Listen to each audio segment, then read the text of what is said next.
Tired of your AI characters looking like they went through a facial reconstruction between scenes? Let's fix that. First, nail down your base character. Craft a detailed prompt describing your character's physical features, clothing, and even their personality. The more specific you are, the better. Next, use the reference image feature. Upload a high-quality image of your character that you really like. VO3 will use this as a guide for future generations. Pay close attention to the seed number. This is like a DNA code for your character. Keep this number consistent across multiple generations to maintain facial features and overall appearance.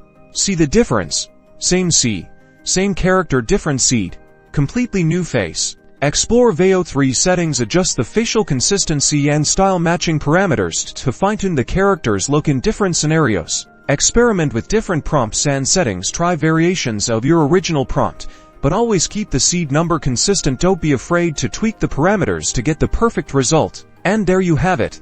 Consistent, recognizable characters that will make your videos stand out. Now go forth and create amazing stories.